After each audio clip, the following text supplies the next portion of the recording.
Welcome, I'm Eric, aka That GameFi Guy, and this is the channel where I do the research so you don't have to. Today, we're going to take a deep dive into the Froyo Games metaverse and see why this platform may be one of the most undervalued metaverse plays.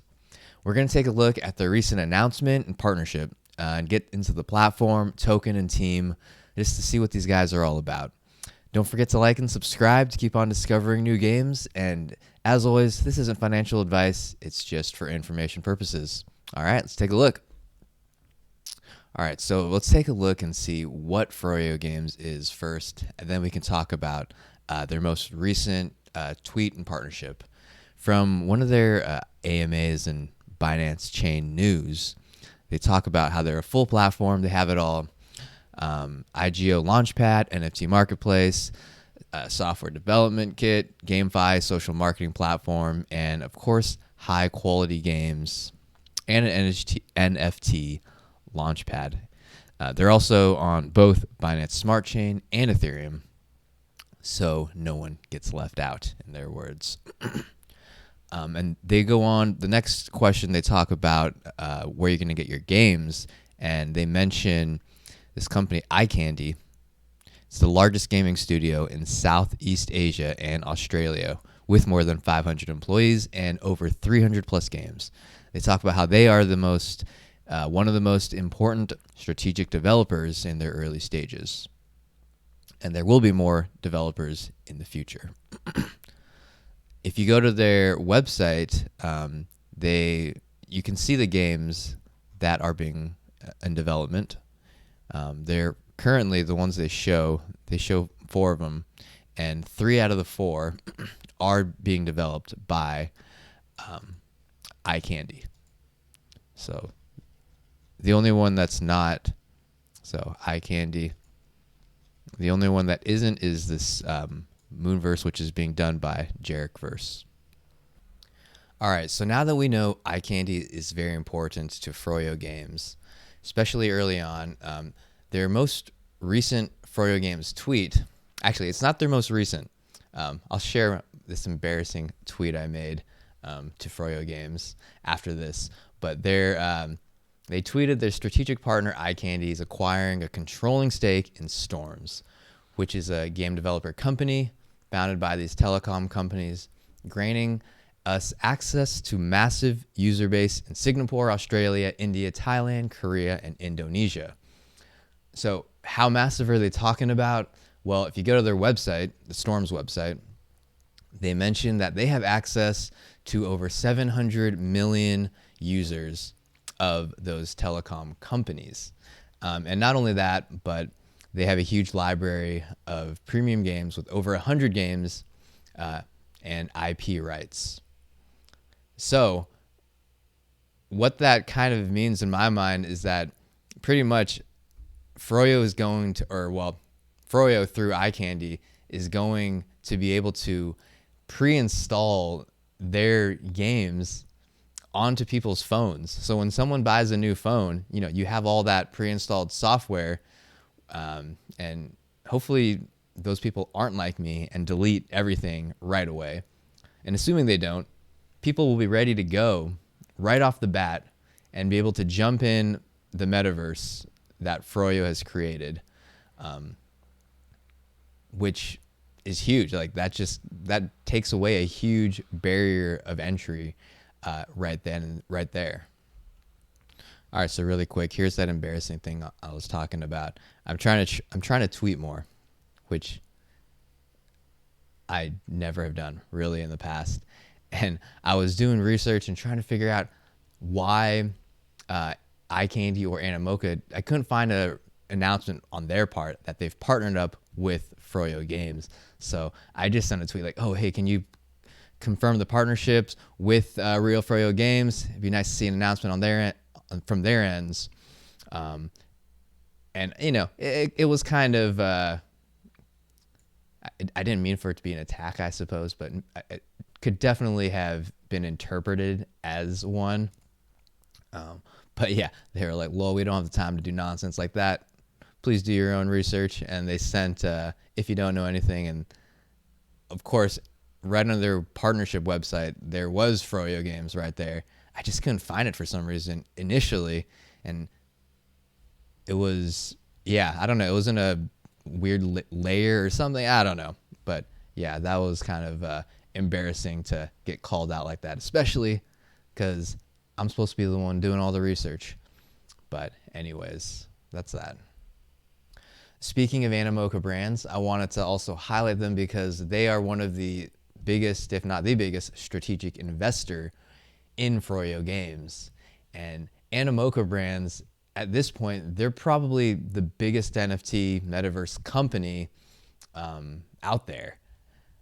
And you know, they've most recently they've had they raised funding which valued them at more than $5 billion, triple where it was in October, which is crazy. They've tripled in like 5 months. And one big reason for that, of course, is the fact that they're the ones behind that sandbox metaverse.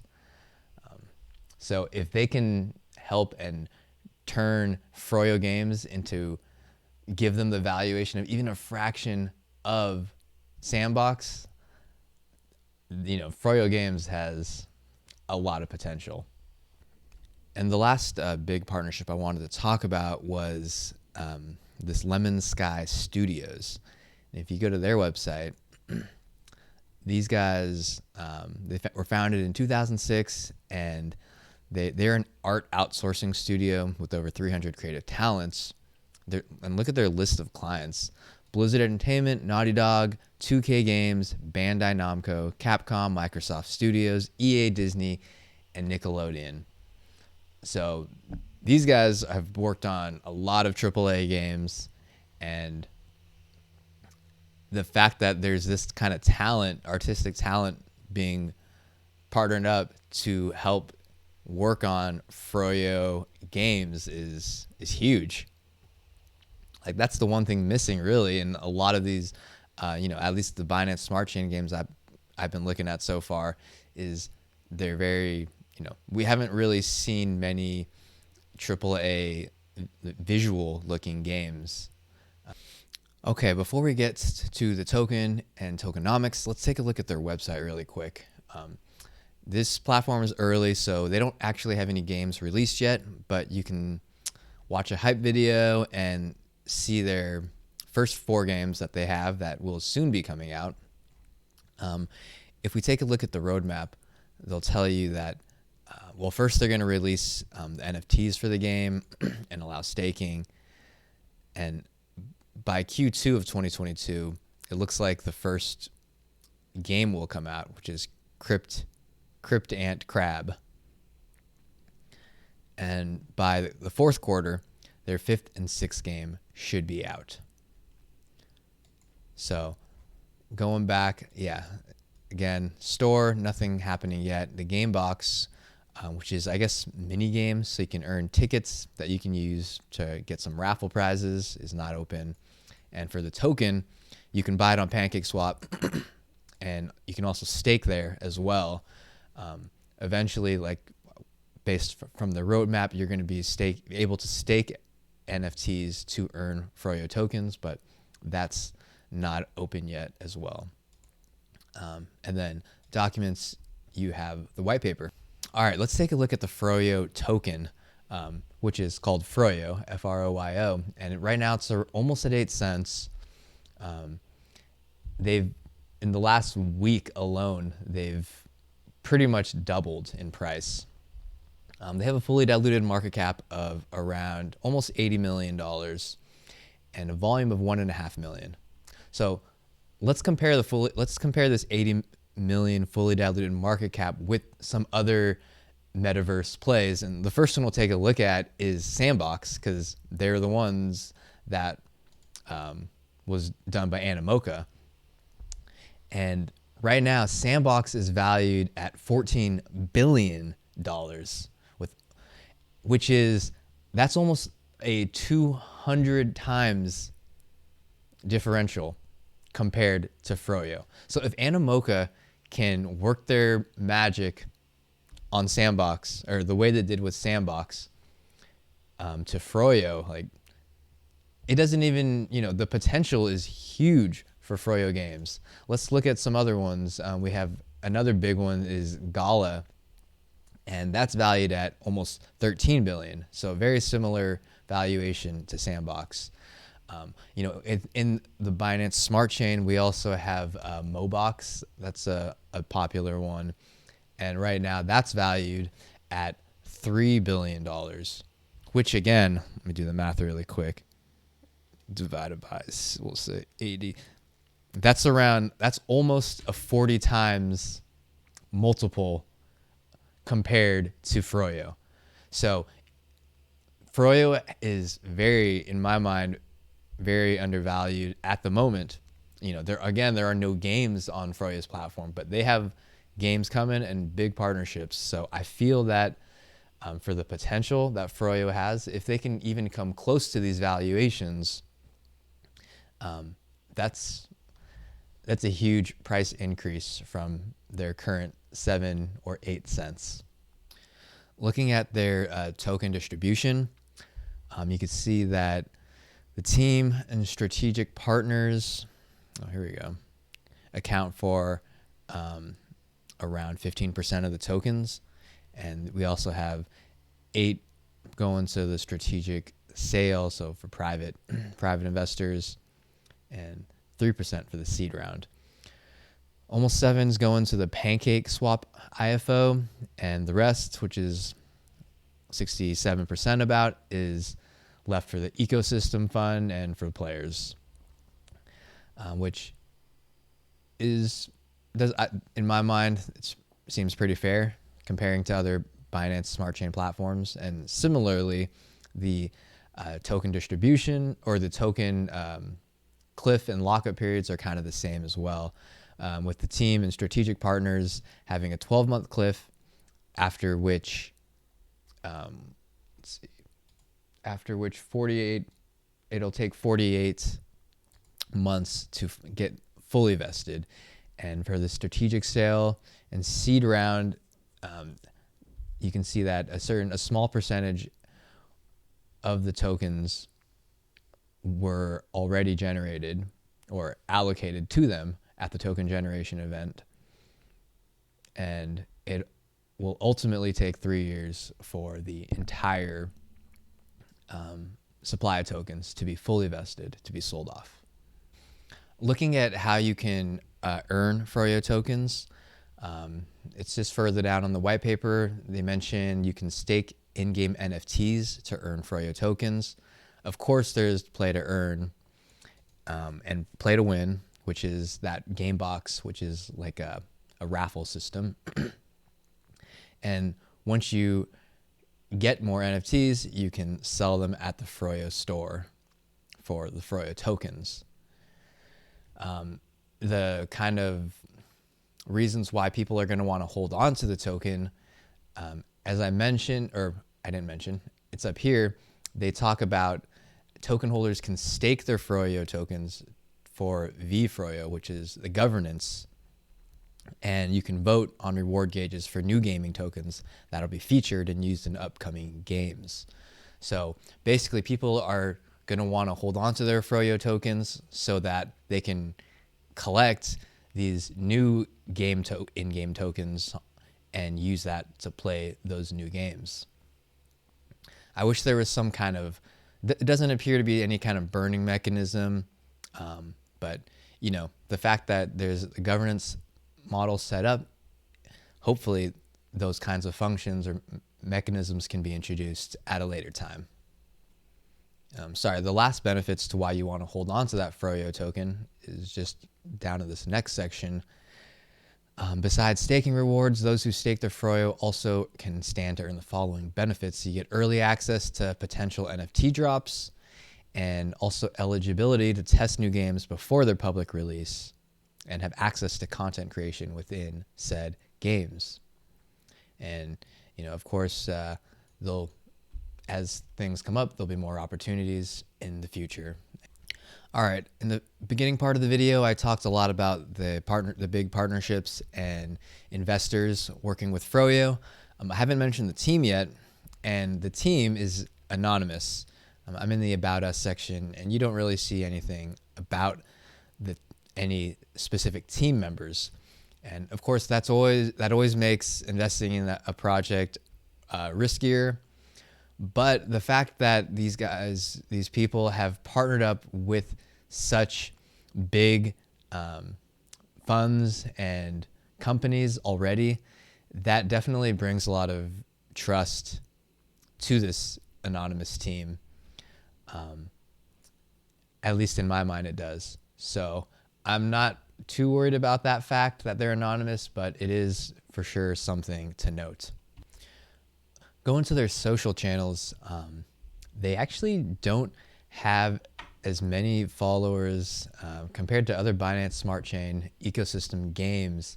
I don't know if maybe it's because they either are relatively new and haven't been discovered yet, or maybe they just don't use as many. They don't sign up for these bots that I suspect a lot of the other BSC games do use. But if you kind of compare them to these other games, for Twitter, 30,000, which is on the lower end, Telegram, 6,000, and Discord, 17,000 members. And they actually, the closest comparison is probably, Crizivia. So, but you know what? This could be a good thing for if we wanted to invest now, because these guys are just starting to pick up steam, it seems. And I think it'll really only be a matter of time until a lot of people are following and are aware of Froyo Games. All right, to kind of summarize everything, pros are by far and away the partnerships. All the partnerships, especially, for example, iCandy having access to all those gamers that may not be, or cell phone users that may not game in the blockchain yet. Like, just imagine getting some built-in game when you buy the phone and you're just playing it, and you realize later that, oh wait, what? Like, these tokens, these coins I've been earning have actual real world value.